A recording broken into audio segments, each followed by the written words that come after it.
오늘 느헤미야 8장 18절 보겠습니다. 느헤미야 8장 18절 읽겠습니다.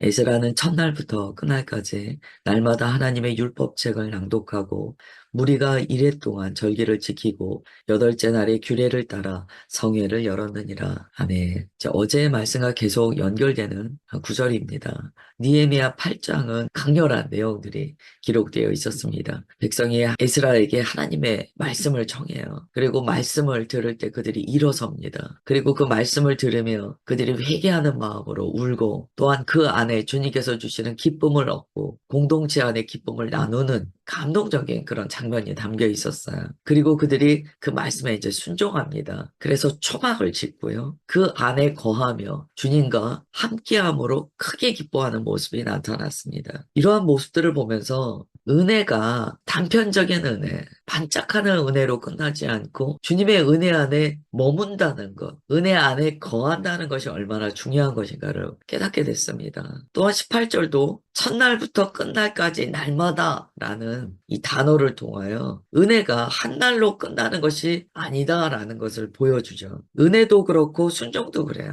일회성으로 끝난다면 그것처럼 허무한 게 어디 있습니까? 천지를 지으신 하나님 아버지의 은혜 안에 거해야 됨에도 불구하고 그냥 몇 시간짜리 은혜와 순종으로 끝난다면 정말 허무한 거예요. 그게 가장 허무한 거예요. 은혜는 우리의 인생을 바꿉니다. 은혜는 죽음에서 생명으로 옮기는 거룩한 주님의 선물이세요. 그 은혜를 우리가 그렇게 하찮게 흘려버린다면 그것처럼 허무한 게 어디 있겠습니까?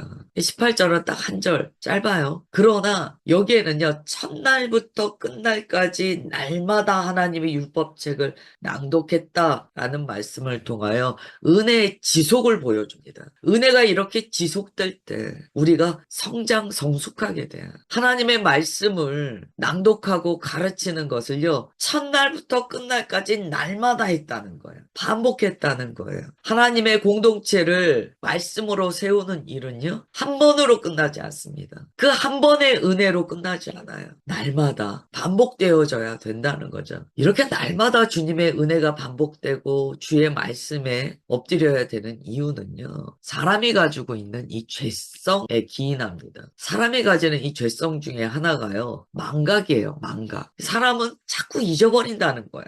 하나님의 은혜가 능력이 없으셔서가 아니에요. 사람의 죄성이요, 늘 잊어버려요. 그래서 성경은 말씀합니다. 날마다 마음을 새롭게 하여 변화받아야 한다고 가르쳐줘요. 이 과정을 통하여 주님의 선하시고 주님의 기뻐하시는 뜻이 무엇인지 우리가 분별해야 된다고 가르쳐줍니다. 사람은요, 이 망각의 동물이에요. 강아지 키워보신 분은 알 거예요. 저희도 어릴 때 복실이라고 시골로 자부종을 기른 적이 있는데요.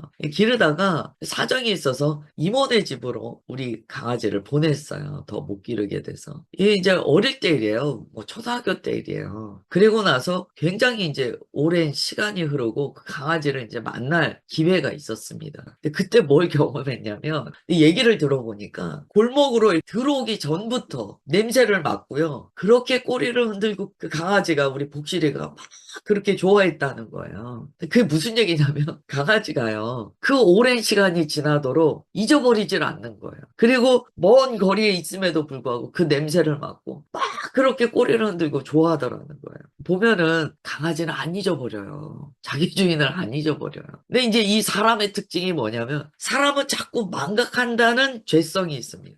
은혜를 받아도 까먹고 주님께서 주신 놀라운 역사를 보고도 까먹어요. 그게 이제 광야의 이스라엘 백성을 보면 나타납니다. 아니, 홍해를 가르는 기적을 본 지 얼마 안 됐어요. 하나님의 그 대단한 능력을 본 지 얼마 안 됐어요. 또 만나를 주신 감격을 경험한 지 얼마 안 됐어요. 그런데 금방 불평하는 모습이 나옵니다. 그게 인간의 죄성이에요. 잊어버린다는 거예요. 아무리 좋은 은혜를 받고 기적을 경험하고 돌보아 주심, 보호하심을 경험해도요, 금방 까먹는 거예요. 그리고 보따리 내놔라 이러는 거예요. 그게 인간의 아주 그 고질적인 죄성입니다. 그렇기 때문에 우리가 주님의 은혜를 받을 때요, 일시적으로, 일회적으로 경험하고 끝나지 않도록 언제나 유의해야 돼요. 자기를 쳐서 복종해야 돼요. 주님의 은혜를 잊지 않도록, 주님의 살아계심을 망각하지 않도록 매일 우리가 주님 앞에 나아가야 된다는 거예요. 그래서 느헤미야 8장 18절에서요, 에스라가 첫날부터 끝날까지 날마다 하나님의 율법책을 낭독했다라고 이야기하는 거예요. 그래서 상번제가 중요합니다. 매일의 예배. 매일의 예배뿐만이 아니고요. 아침과 저녁의 예배. 시간을 정하여 드리는 예배가 중요한 거예요. 여러분, 초대교회의 부흥을 이야기하는데요. 성경을 보면 초대교회 성도님들은요, 그 사도들 보세요. 하루에 3번씩 예배 드리고 기도합니다. 규칙적이고 반복적인 예배 습관이 있었다는 거예요. 왜 그렇게 합니까? 자주 주님의 은혜를 잊기 때문이에요. 사람이 가지고 있는 이 죄성의 허망함을 안다면 우리가 한 번 예배드리고 은혜 받았다고 이걸 정말 1년이나 갈 것처럼 10년이나 갈 것처럼 그렇게 안 삽니다. 그래서 우리가 주일에 한 번 예배드리고 다 됐다고 이야기하는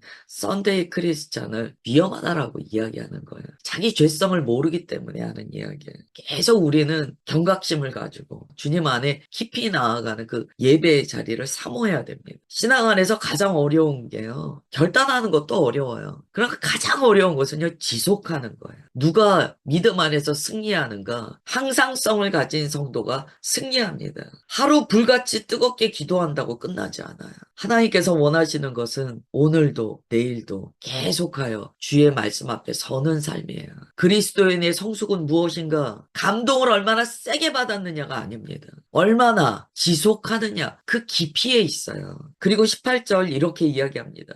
무리가 이래 동안 절기를 지키고 라고 말씀해요. 절기를 지켰다는 것이 너무나 중요합니다. 이건 이벤트성 행사가 아니에요. 절기는요, 하나님과 약속된 예배예요. 절기에는 하나님과 하나님의 백성의 스토리가 담겨 있습니다. 서사가 담겨 있어요. 6월절은 어린 양으로 오신 예수 그리스도의 대속의 은혜가 담겨 있어요. 하나님께서 우리에게 베푸신 은혜의 서사가 절기에 담겨 있습니다. 우리는 항상 예배 드릴 때 주님과 우리와의 관계에서 그 서사를 기억하는 거예요. 망각의 이 죄성으로부터 벗어나는 거예요. 그러니까 절기가 중요합니다. 이래 동안 절기를 지켰다, 이것은요, 하나님께서 우리에게 베푸신 은혜를 상기하고 감사드리고 다시 한번 그 은혜 안에 주님 앞에 영광을 올려드리는 시간을 반복했다는 거예요. 그래서 예배는요, 항상 우리의 삶에 일정한 리듬으로 반복돼야 돼요. 중요한 이야기죠. 하나님과의 관계는요, 뚝뚝 끊어지는 게 아니고 언제나 지속적으로 반복되는 구조가 되어 있어야 돼요.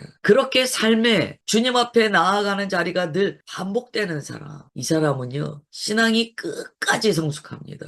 죽는 그날까지 성숙합니다. 어느 날 정점을 찍고 내리막길로 가는 신앙이 아니고요, 죽는 날까지 주님 앞에 신앙이 깊어진다는 거예요. 또 8째 날에 성회를 열었다라고 그래요. 성회는요, 그 절기를 마무리하는 예배를 성회라고 합니다. 무슨 이야기냐면, 절기는 기간이 정해져 있잖아요. 이때요, 그냥 끝나는 게 아니에요. 성회를 열었다는 것은 모든 것을 하나님께 영광으로 올려드렸다는 거예요. 우리가 짧게 드리는 이 새벽 예배도 마칠 때 기도를 하고 끝납니다. 이 마칠 때 드리는 기도는 무슨 의미냐면 절기의 성회와 같은 거예요. 여기까지 인도하신 분은 오직 하나님이십니다. 주님께 감사와 영광을 올려드립니다. 라는 고백이 성회의 의미가 됩니다. 무슨 이야기냐면 알파도 주님이시오 오메가도 주님이십니다. 라는 고백이에요. 우리의 예배는 시작도 주님이시오 끝도 주님이 되어야 합니다. 매 예배의 알파와 오메가에 주님의 영광을 높이 올려드리는 그 고백이 있어야 한다는 거예요. 이 예배가 늘 반복되는 거예요. 우리의 삶에.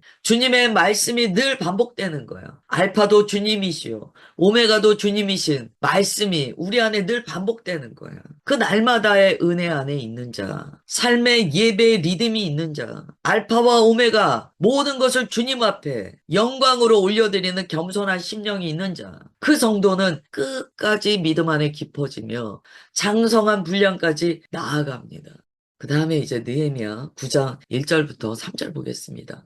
그달 29날에 이스라엘 자손이 다 모여 금식하며 굵은 베옷을 입고 티끌을 무릅쓰며 모든 이방 사람들과 절교하고 서서 자기의 죄와 조상들의 허물을 자복하고 이날의 낮 4분의 1은 그 제자리에 서서 그들의 하나님 여호와의 율법책을 낭독하고 낮 4분의 1은 죄를 자복하며 그들의 하나님 여호와께 경배하는데 아멘. 이제 느헤미야서 이 9장부터는요. 당시 이스라엘 백성이 경험했던 놀라운 영적 부흥을 보여줍니다. 바벨론 포로 생활에서 돌아와 무너진 예루살렘 성벽을 재건했어요. 느헤미야의 지도 아래 백성들이 하나님의 말씀에 순종하여 예루살렘 성벽을 재건했습니다. 그리고 눈에 보이는 성벽뿐만이 아니라 이스라엘 공동체의 신앙의 성벽도 재건했어요. 그리고 말씀을 듣고 그들이 눈물을 흘리며 회개합니다. 이 모든 과정은요, 민족적인 회개 자리로까지 확장돼요. 회개 부흥이 일어났다는 거예요. 공동체의 부흥은요, 회개 부흥이 진짜예요. 성경에 기록되어 있습니다. 그들이 성벽 재건한 이후에 샴페인 터뜨리고 파티하지 않았어요. 야, 너무 좋다. 우리가 해냈다. 막 그러지 않았어요. 회개의 부흥이 일어났다는 거예요. 우리가 믿음 안에서 야, 좀 된다 라는 마음이 들 때 넘어지거든요. 진짜 부흥을 모를 때 넘어집니다. 주님 안에서 가장 큰 부흥은 회개를 통한 영적 각성이에요.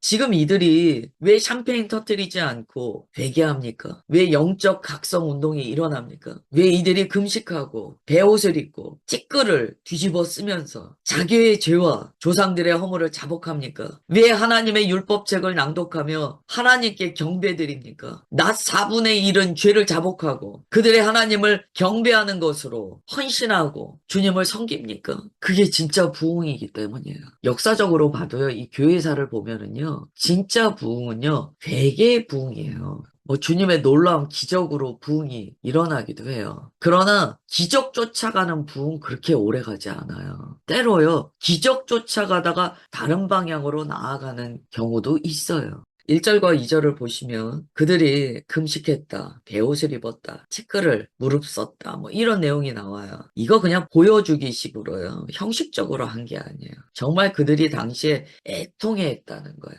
그리고 주님 앞에 겸비하는 모습이 있었다는 거예요. 왜 이런 일이 벌어졌을까요? 말씀을 계속 묵상했잖아요. 여러분, 우리가 정말 말씀에 직면할 때, 말씀은 거울이기 때문에 우리 자신을 비춰주거든요. 정말 말씀에 직면하잖아요. 베개가 터집니다. 그 영혼 변화받아요. 삶이요, 바뀌어요. 여러분, 말씀을 우리가 계속 묵상하잖아요. 회개를 안 할 수가 없어요. 자기가 보이잖아요. 지금 이스라엘 백성이요, 당시 그러한 상황으로 막 들어갔다는 거예요. 2절에 보면 모든 이방 사람과 절교했다고 나옵니다. 왜 이런 일이 발생합니까? 말씀에 엎드려 회개가 터지고 그러니까 삶의 변화가 일어났다는 거예요.